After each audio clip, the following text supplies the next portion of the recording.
Hello, Bugs. It's Dr. Ashley Greer here. I want to talk to you today about embracing your greatness, embracing your big mission, your purpose, your raison d'etre. You know, your reason to be, your reason to live, your reason for existence. Too often in our lives, we demur from the concept of greatness. We demur from the belief that we are allowed to be great. We believe that it is narcissistic to be great, that somehow if we allow ourselves the space to say, I'm great, that it means that we are somehow tainted and somehow colored by the, thrust of those who are coming from a narcissistic viewpoint. I'm going to tell you right now, at the beginning of this video, the way you can differentiate between narcissism and true, pure confidence is narcissism is about comparing yourself and about competing with others, about putting yourself above others. Confidence is about saying, I'm great, I'm special, and so are you. That's a real quick, short primer in terms of how to tell the difference if you're coming from that place of narcissism versus that place of true greatness and confidence. But embracing your greatness has more to do.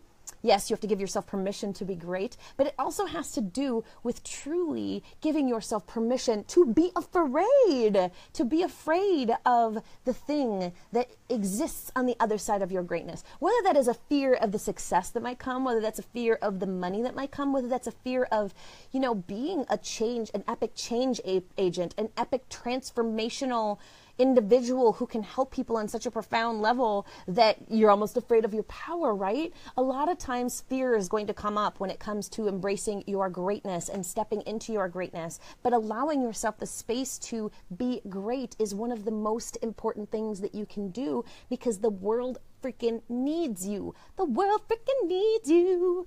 And the world cannot, you know, change and become amazing, and the consciousness of the world cannot evolve if we are too busy hiding our greatness from others, and we are too busy stalling on what it is that we've been brought here to say and brought here to talk about. Somebody is saying right now the fear of being hated. The fear of being hated is a huge one. There's a definite, like, almost instinctual, almost tribal, almost like evolutionary level fear of being great, because we fear being thrown out of the tribe. We fear being thrown out of the cave. This is something I talk a lot about when we stick our neck out, we often fear that neck's going to get lobbed off. And it comes from this collective unconscious that believes that if we are unique and if we are great and if we dare to speak the truths that rest in our soul, that others will reject us. However, what we're doing is we're putting too much importance on other people's opinion, because what is the worst that could happen if other people don't like you? It's not as though you're going to starve to death if you're thrown out of the cave like you would back in evolutionary times if you were if you were rejected by your community. And I'm not even saying that you will be rejected by your community, because that's not what happens when you step into authenticity. Yes, there can be trolls when you step into your greatness. Yes, there can be trolls and there can be just jerks.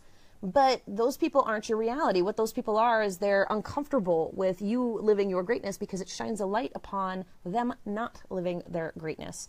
And so I see so many women in particular who know they have something special to bring to the table. They talk to people all the time who trust them, who epically trust them with pieces of themselves, with the most valuable pieces of themselves. You know, they always have, I hear this so many times, people are always coming to me and telling me their story and telling me, you know, the hardest things they've ever experienced and telling me what they've gone through in their lives. And I don't know why. Well, let me tell you, because this is an aspect of greatness that not a lot of people are recognizing and embracing, is you are being shown that you are very likely supposed to be an agent of change, that you are probably supposed to be a coach, that you are meant to help people by being this person that other people can naturally trust and that other people are naturally drawn to, and that other people are feeling as though they can expand through their most difficult and challenging memories with.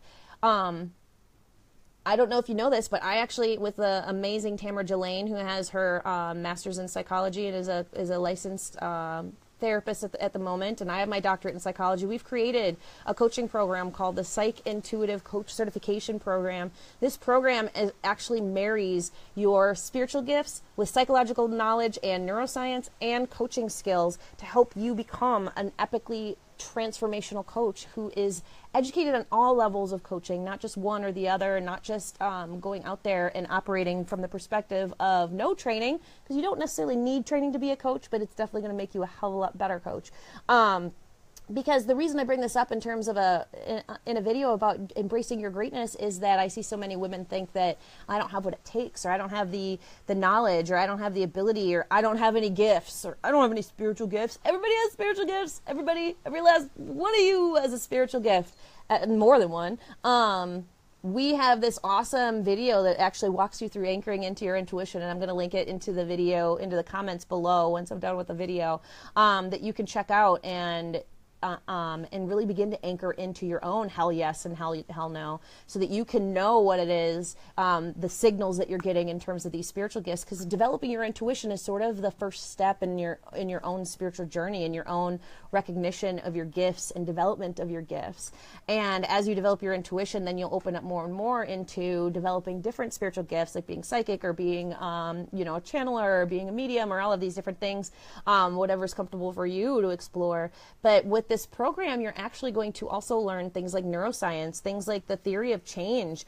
Understanding where change comes from and how change happens is really epically important when it comes to your clients, because otherwise you're going to get really stuck when they're stuck, because you're not going to understand why it is they can't move forward. And when you understand the psychology behind transformation and change, and when you understand the neuroscience that happens behind it, you're going to be able to bring way more skill and way more talent to getting your clients through those stock pieces. And so when you combine the coaching, the psychology, and the spiritual gifts all together, you're able to embrace your greatness with your work with clients, instead of feeling like you have to come at it from one aspect or another, or your hands are tied because you don't have enough knowledge and education about how to bring all of this to your clients.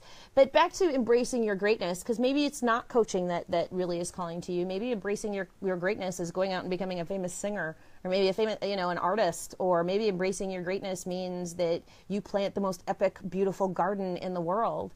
Back to this fear concept, that fear is really what keeps people stuck when it comes to embracing their greatness, because there's all of these fears that live on the other side, that we project to live on the other side of our greatness, that we project that will get bigger, and will get more scary, and will get more frightening, and will get more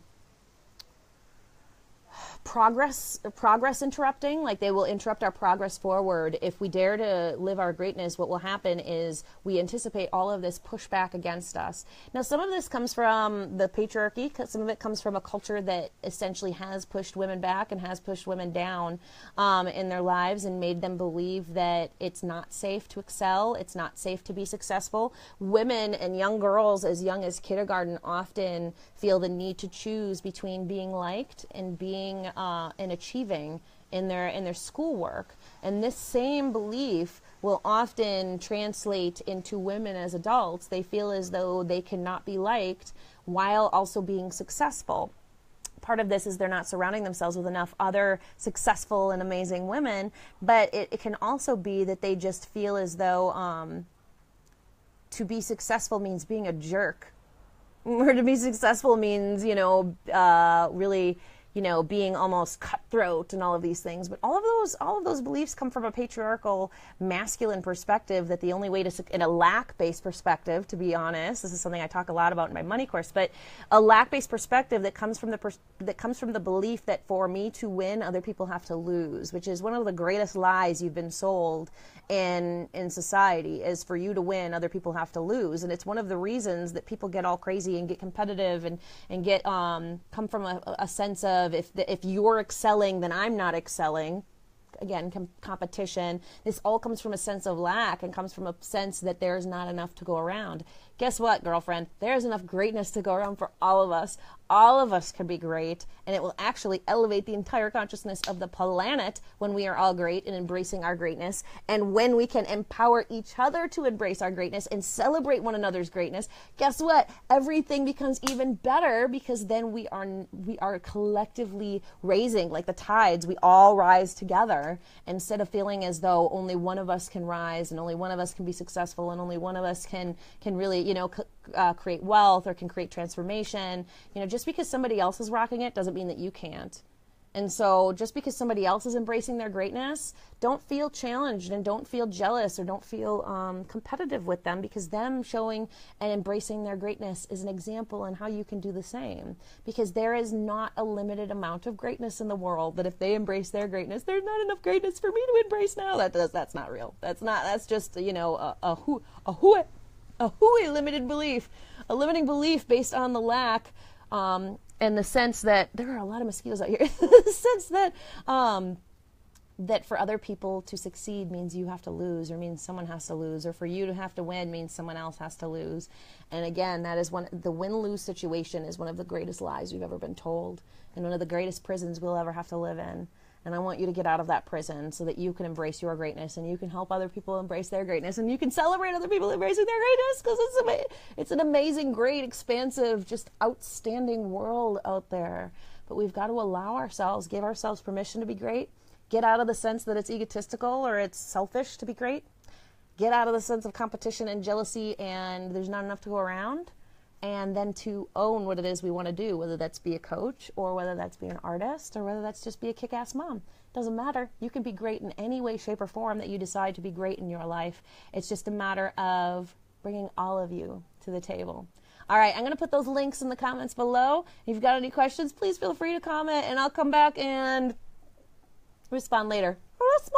All right, love you. Talk soon. Bye. From a beautiful day here in Hawaii, you can see the palm tree there.